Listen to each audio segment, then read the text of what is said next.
बे नोंनि सरकार फैजोबबा जे गासिबो बायजोबनांगौ रायजोनि खामानिखौ जे नोंल' मावनांगौ बेबायदि इग'खौ लानानै खामानि मावोबा रायजोनि मालाबाबो सेवा खालामनो हानाय नङा। PM एपइन्ट खालामखांनानैबाबो बिथांमोना गुबुन हान्जानि सायाव जे सोनारनो गोनां जाबाय थादों बियो सिङाव माबा मोनसे बिथांमोनहा कम्पालसन दङ। नोंथांमोन बायदि जों मानसिफोरनि न'आव थांनानै फरखा गावदेरहैयाखै, सोरखौबा जोङो बुवाखै, गथ'फोरनि मोखाङाव जोङो हाब्रु आरो गोबोरखि साराखै, जोङो खुनु रुपनाथ ब्रह्मनि माने गोसोखांथियाव बानायनाय जे मेम'रियेल दं बेखौ जोङो धंस' खालामहैयाखै।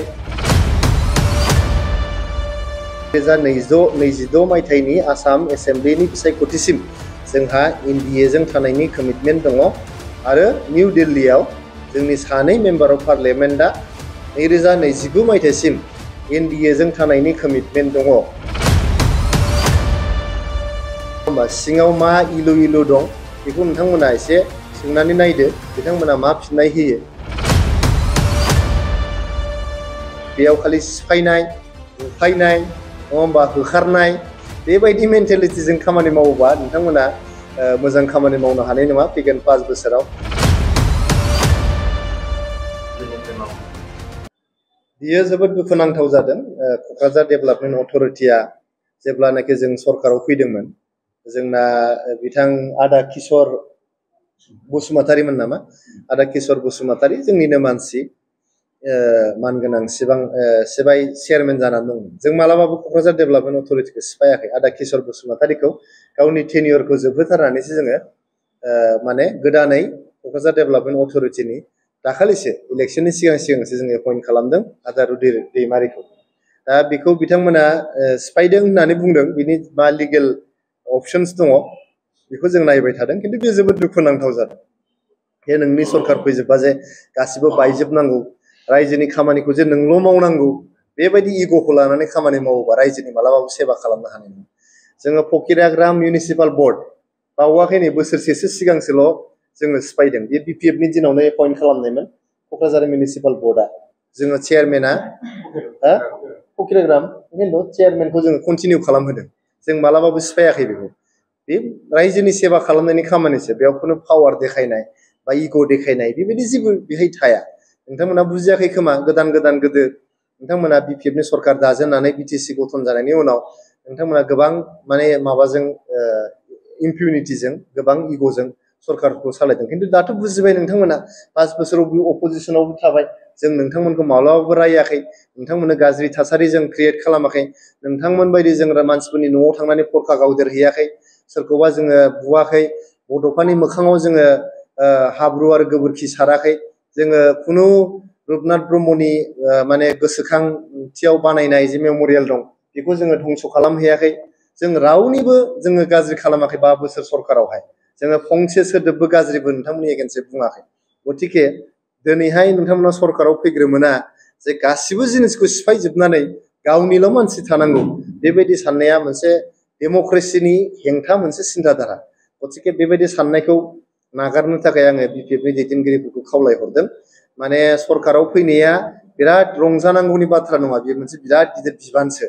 रायजोखौ सेवा खालामनांगौ, रायजोनि जौगानायनि खामानि मावनांगौ, रायजोनि जेंना जेंगोनाखौ सुस्रांनांगौ, नङा होमबा, साफ्रोमबो रायजोनि मोनफ्रोमबो जेंनाफोरखौ फाफ्लियाव रुजुनानै खर'आव रुजुनानै खामानि मावलांबाय थानांगौआ बियो मोनसे गिदिर बिबान। बे गिदिर बिबानखौ नोंथांमोना रुजुनानै मावलांनांगोनसो।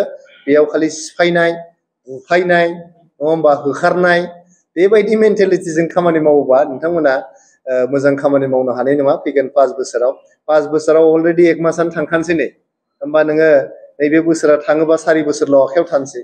4 बोसोराव लास्ट इयारखौ नोङो इलेक्सननि थाखाय दोनदो, आखायाव 3 बोसोरल' दङ, बेनि गेजेराव MLA इलेक्सन फैगोन, बेनि गेजेराव MP इलेक्सन फैगोन।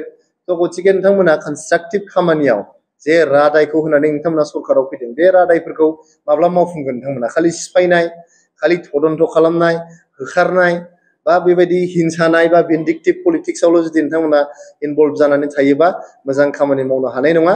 ओंखायनो नोंथांमोनाव खावलायनाय थागोन जे नोंथांमोना बेफोरखौ दोनथ'नानै कनस्ट्राक्टिभ खामानियाव इनभल्भ जा, रायजोनो जे रादायखौ होनानै नोंथांमोना सरकाराव फैदों बे रादायखौ माने मावफुंनायनि खामानियाव नोंथांमोना BPF एबसुलुट मेजरिटि लानानै 40आव 28 मासि मोननानैबो हारसिङै सरकार दानो जे हायाखै, गुबुननि सायाव सोनारनो गोनां जादों, बेखौ नोंथांमोना BPFनि दैदेनगिरिफोरनावसो सोंनांगोन। बिथांमोना मानो हादिया, मा कम्पालसन दं, नङा होमबा? सिङाव मा इलु दं, बेखौ नोंथांमोना एसे सोंनानै नायदो, बिथांमोना मा फिननाय होयो। बिथांमोनहा जेरैबायदि दिनै गुबुन हान्जाफोरनि सायाव सोनारनो गोनां जादों, आं सानो बिसायख'थिनि सिगांनो माबा मोनसे बेबायदि एरेन्जमेन्ट बिथांमोना दंखायोमोन, जायनि थाखाय बिसायख'थि जोबखांनायनि उनाव दिनै बिथांमोना गोबाव सम लानायनि उनावसो मैयासो बिथांमोना EMफोर एपइन्ट खालामनो हादों। आरो EM एपइन्ट खालामखांनानैबाबो बिथांमोना गुबुन हान्जानि सायावसो सोनारनो गोनां जाबाय थादों। बियो सिङाव माबा मोनसे बिथांमोनहा कम्पालसन दङ, बिथांमोना हारसिङै इन्डिपेन्डेन्टलि खामानि जे मावनो हायाखै, बे बाथ्राफोरखौनो फोरमायदों। नाथाय नोंथांमोना BPFनि दैदेनगिरिफोरनाव सों, मानो दिनैसिम सरकारखौ हारसिङै बिथांमोना दानो हायाखै। नोंथांमोनखौ आं गोबां खेब बुंखांबाय जे जोङो UPPL हिसाबै 2020 मायथाइनिफ्राय 2025 मायथाइसिम NDAनि सरकार जोंहा बिटिआरआव दङमोन। 2022 मायथाइनि आसाम एसेम्ब्लिनि बिसायख'थिसिम जोंहा NDAजों थानायनि कमिटमेन्ट दङ।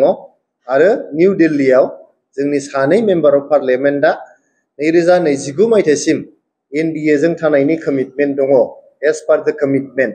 दा कमिटमेन्टखौ जुदि सोरबा सिफायोब्ला, जोंनि तरफनिफ्राय जों कमिटमेन्टखौ सिफायनो नागिराखै, जुदि कमिटमेन्टखौ गुबुनथिंजायनिफ्राय सिफायोब्ला बिनि सायाव जोङो जोंनि दैदेनगिरिफ्रा सावरायनानै थांखि लागोन। थांखि लाखांनानै जेब्लानाखि रायजोनो खोन्थानांगौ सम फैगोन, अब्ला नोंथांमोनखौ लेंहरनानै जोङो बे थांखिनि सोमोन्दै खिन्थागोन, फोरमायगोन।